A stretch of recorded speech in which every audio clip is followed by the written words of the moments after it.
Everyone, Christian here, and this is going to be sort of a vlog of comparing Sables and how to tell the difference between different species, or at least how to try to tell the difference, because often I even misidentify Sables when there's no tag or any collection information involved. So here I have in front of you a Florida sable palmetto. This was existing here when this house was I don't know if it was, I think it just kind of grew up as a volunteer. This house has been here for 25 years. So with this palmetto, it's important to know some terms here. So I'm going to show you guys a few things, guys and gals, a few things about how to name certain areas of the palm. So this down here below the actual crown is going to refer to this as fibers or fibrous material. And then the fibers that actually, little fibers that kind of run down, look like hair, these are called filaments. And most sables have these filaments. Some are a little absent of them, like sable minor doesn't really have them. And this right here, if you can see these little papery things that kind of come out with the petioles, which are right here, they're called ligules. So remember, filaments, ligules, and fibers. So determining different species can often be made by seeing if they have ligules, filaments, or how fibrous they are, as well as their size and the color of their petioles, and the size of their the width of their petioles often will determine as well. So if this is a palmetto, this is going to be larger than a palmetto. It's about 7 feet of unclear trunk, and it also is absent of ligules for the most part. Almost, there's very little, like the palmetto. It does have filaments, as you can see, and has the same kind of color on the base of the petiole, a little whitish silver. So this is going to be more of like a northern range sable you're going to find versus like some of the ones that grow further south into the Central America region. And this is most likely going to be sable, what they call Sable texensis, which is a cross between Sable mexicana and palmetto. Sometimes I believe it's also referred to as Sable species Brazoria County. I'm not entirely sure. These sable identifications are really just going to be going on my knowledge of sables, which there are people who are sable fanatics and they might know a little bit more. So just, I want to give that little piece of advice or caution, I should say. So coming down the line here, we're going to go and take a look at this next larger sable. So this here, if you look, is not quite as silver, but it's still there. You can see the bases are like really thick. In fact, I almost just cut myself on one of the fibers because they were so tough. But these have been cut. Again, a little bit of ligules there. You can see there's flowers coming out, and much wider petioles. So with a palm like this is going to be something more along the line of Sable Domanensis, where it has an absence of the ligules, and the petioles are very wide.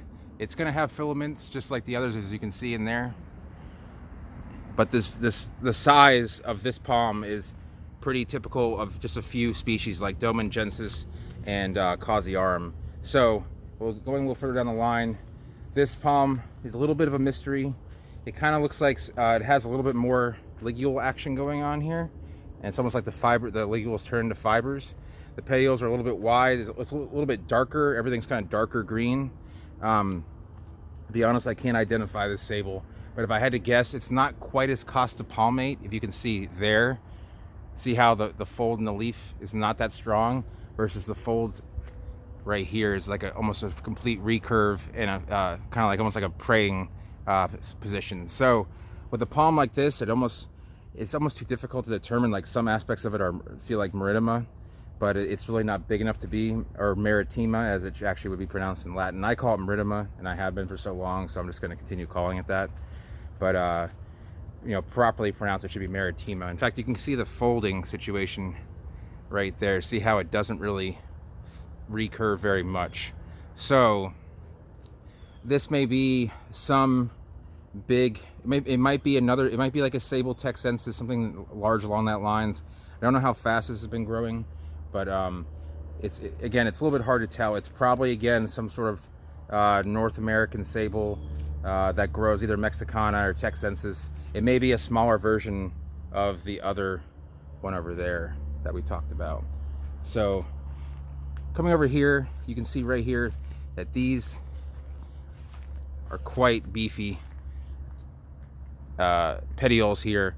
A lot more ligule going on. You can see it kind of actually comes way up on, actually forms almost like a subpetiole here. And there's some filament, but not a whole lot. And a palm like this looks more like Maritime or Maritima. It just has that, they call it the bull thatch palm. And it really is kind of a beast when it gets older. And it is one of the larger Sables. It's not one of the largest, but it is in the larger category. So a palm like this is kind of, again, it's hard to tell often, but there's a little bit more curving in the leaf, in the fronds there. Again, the filaments are a little bit present, but not a whole lot. They call it Maritima because it grows along the coast, Maritime, hence the, near the water. So that's another palmetto there, and that's just kind of, very typical small palmetto. Again, many of these may be hybrids. Note that, because there are a lot of Sable hybrids, and they will grow typical of closer to like halfway between one species and halfway towards another. So this is kind of just like a bunch of guesses in the dark here.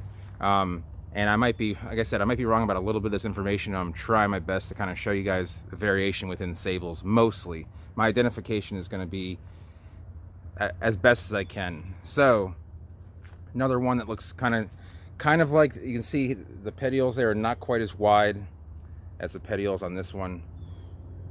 I'm sorry, the bases of the petioles. The fibers there's more fiber on this than there is on that. It might just be because it might just look that way because the petioles bases are actually bigger. But if you look at the width on the petiole there and the width on them there, you can see they're quite large. So coming through, I want to show you guys another Sable that is quite large. And these are, like, to me, are the coolest. And this is where Sable gets a great name. This is why people get into Sables, in my opinion. So you got this massive base, right? And it's just like growing out of the ground. Like the petioles are blowing like outward. The petiole width is almost the entire length from my thumb. Well, not the entire length, but probably 2/3. And it is very thick. You can see, there. And these, actually, some of the ligules are torn off. You can see how much of the ligule is still there. So this is going to be something like Causey arm, Sable Causey arm, and these are native to Cuba, and I think they're also native to Hispaniola, but I'm not entirely sure. Lots of fiber, but the ligules are kind of a giveaway for that.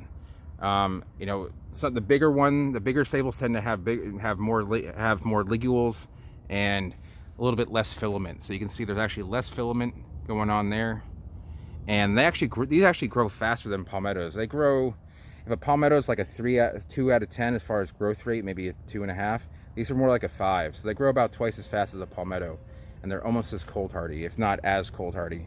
Causey arm, Sable Causey arm, Sable Domanensis, which are essentially the same species with a little bit of difference in the flowering structure, and a few notable differences. But they're actually going to probably lump the two together into just, I believe, Domanensis. Not entirely sure. It could be Causey arm, but I know they want to lump them. So you can see there is more curving in these leaves, and that up there, that leaf up there is 20 feet we're talking about. And this thing doesn't even have any clear trunk. It has about 3 to 4 feet of unclear trunk, and yet it has 20-foot fronds. And this is hardy to 8A. So, if you're looking for a really big palm to kind of stand out, even though it's palmate, these things are tough. I mean, I was talking to one of the owners of the house, and they actually mentioned that they planted these Sables here because it actually causes a windbreak. So when hurricanes come through, it actually can help save other plants that are closer to the house and actually the house itself, because the plants take the beating. So something that I actually didn't think about. So here, this is going to be a palm that's going to be either another one of the Texensis types, Brazoria County types. You're going to have a little more whitish color on the petioles. The petioles aren't nearly as wide. There's a little bit more fiber as opposed to ligules. And so hence it's not one of the big Sables, even though it has a bigger trunk than, say, a Sable. And then here's what is most likely going to be something like Domanensis. It has no ligules really, some fibers there. It is faster growing which makes me believe that it is going to be going to be one of the bigger the sable, usually the faster it grows for the most part. And you can see there's less filaments that are going on here. So I don't want to drag this vlog on too much. I'm not going to compare it to some of the smaller sables because really there is no comparison. These are large trunking palms, and sable minors, that's a palmetto right there. So you can see that versus that. It's like a world of difference. So give you guys an idea just kind of all the different sables that and how big they can really be. There's a few other species I want to do comparisons on, but they're not all in the same place. So Sable Yappa, Sable Mauritiiformis and they look a lot different than the others. They're kind of more of like the tropical sables, and they actually like a little bit more shade. I mean, they'll grow in sun, but yeah, these are all the sables. The best way that I could kind of give you kind of an insight into how to identify, remember, ligules, filaments, and fibers, and petiole width. So anyway, that's going to be about it. Sorry, I thought I got bitten by something. We hope you enjoyed the video. If you did, give it a thumbs up. If you're new to the channel and want to see more palm related vlogs and palm reviews, go ahead and subscribe. If you have any questions about sables and their cold hardiness, go ahead and leave it down below, and either myself or someone who actually lives in a hardier climate can actually help out and give you some answers when I can't. So anyways, thanks for watching, everyone. See you next time.